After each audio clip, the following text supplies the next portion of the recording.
Oi, pessoal. Nosso tema agora, nossa reflexão será, nós estamos falando sobre esses fundamentos filosóficos, filosóficos.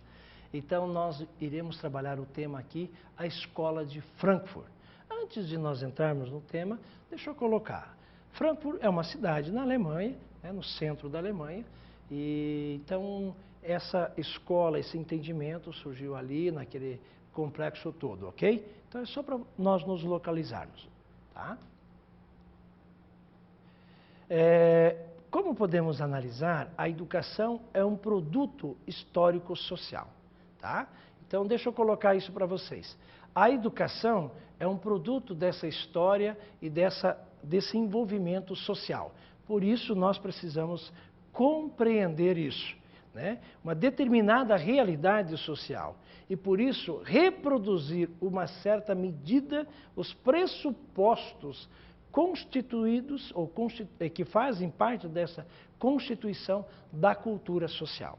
Então nós precisamos fazer essa reflexão, perceber que essa questão toda faz parte de uma determinada realidade social. Tá? Então nós precisamos entender isso, e esses pressupostos fazem parte dessa cultura. Deixa eu continuar aqui com vocês, para que nós possamos compreender esses pressupostos que são constituídos, que fazem parte dessa cultura e também de uma certa época, nós precisamos entender o momento em que essa questão educacional está envolvida. No caso da modernidade, pode-se afirmar, portanto, que a educação surgiu com matrizes teóricas práticas que norteiam o desenvolvimento. Que desenvolvimento é esse? Desenvolvimento técnico, científico, de qualquer momento histórico, e mais do que isso, uma concepção de homem e também uma concepção de sociedade, de universo, de mundo, que se instala como antítese do período anterior. Na Idade Média, gente, nós estamos agora tentando explicar um pouquinho sobre a questão da Idade Moderna. Na Idade Média, pretendia ser o ápice do desenvolvimento da humanidade. Então, nessa Idade Média, pensava-se que era o ápice, e a gente, claro, sabe que cada vez mais nós estamos evoluindo, tanto na questão filosófica, como na questão social, como na questão da ciência, etc. Não foram poucos os autores modernos que, ao considerarem o papel da ciência no desenvolvimento das potencialidades humanas, acreditaram estar frente a um momento histórico de maior evolução da história dessa humanidade. Então você pode entender isso um pouquinho. Só que eu quero salientar alguns pesquisadores, e vamos lá. O primeiro exemplo é Galileu e Galilei. É pertinente nesse sentido, para o cientista italiano, a sociedade livre do obscurismo, da metafísica medieval, encontraria então, nesse momento da ciência moderna, a descrição verdadeira do que é realidade. Então esse é o pensamento, pensamento dessa escola. Outro legítimo representante dessa crença no poder redentor da educação é o cientista que foi João Comênios, tá? Para quem a instrução de crianças e de jovens poderiam redimir a sociedade. Então ele pensava que através dessa forma do ensino, dessa instrução, poderia haver uma redenção da sociedade, uma sociedade mais justa, mais fraterna, mais equilibrada, mais evoluída. Que a gente sabe que nem sempre é assim, porque isso não depende somente, unicamente da instrução em si.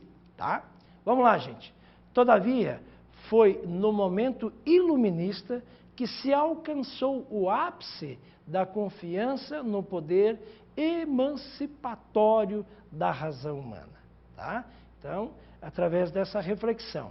A razão entende-se aqui a ciência e a técnica, tá? Levaria a sociedade, inevitavelmente, a um progresso. E esse progresso, a felicidade e a um desenvolvimento moral e intelectual antes nunca vistos na história da humanidade, assim como uma verdadeira liberdade política. Só deixa eu colocar aqui, só que isso não aconteceu. Tá? Essa evolução da ciência e tudo mais traria ao ser humano essa felicidade, mas a gente sabe que isso não é bem assim. Tá? Agora vamos lá, para o pensamento da Escola de Frankfurt. Né? A Escola de Frankfurt é responsável pela produção da chamada teoria crítica, que, congregando a partir do início do século XX, pensadores com origens intelectuais e influências teóricas distintas passaram a analisar os efeitos para a humanidade dos projetos emancipatórios da filosofia iluminista. Então eles começaram a fazer essa reflexão e começaram a perceber tudo isso. De fato, o pensamento, né, dessa escola de Frankfurt se consolidou como uma das mais contundentes críticas feitas aos resultados da filosofia da identidade, né, ou, como eles mesmos identificavam, teoria tradicional. Então essa era uma crítica, tá? Então nós temos que pensar isso, temos que fazer essa reflexão. Destaca-se aqui, então, o trabalho, a reflexão filosófica de autores, como Marx, Toder, Adorno e outros, tá? Léo, Frederick, né?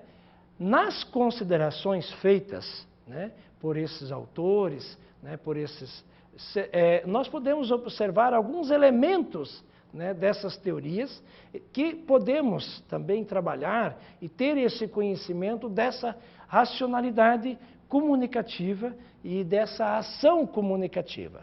Tá? Então nós podemos entender esses autores, esses sujeitos, como esse entendimento. Tá?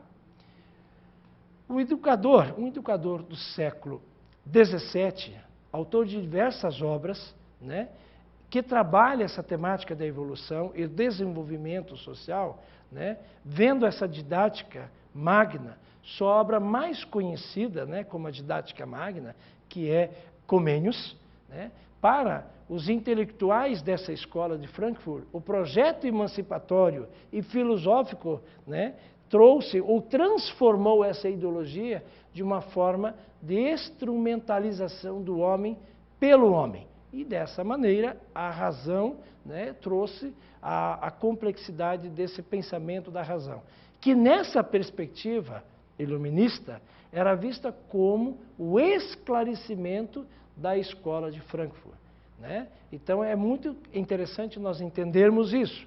Né? Por essa razão, teria essa questão obscura, né, tornando uma ferramenta nas mãos de alguns detentores, né, que, por sua vez, controlavam a ciência e a técnica. Então, por essa razão, nós precisamos entender todo esse pensamento dessa escola, né, que faz reflexões, né, e tenta trazer à luz o entendimento de alguns aspectos, de algumas questões que nós precisamos entender dentro do campo universitário. Para concluir, gente, eu gostaria que você, eu quero aqui dar um desafio para que você leia um pouquinho mais sobre essa questão da reflexão, do pensamento da escola de Frankfurt, para que você entenda um pouquinho o sentido de que, nesses momentos históricos, vários pensamentos filosóficos vieram contribuir, e muito, né, para a questão universitária, para a reflexão, né, e para a complexidade do mundo acadêmico. Tá, gente? Então, esse é o meu desafio para vocês, beleza? Ok.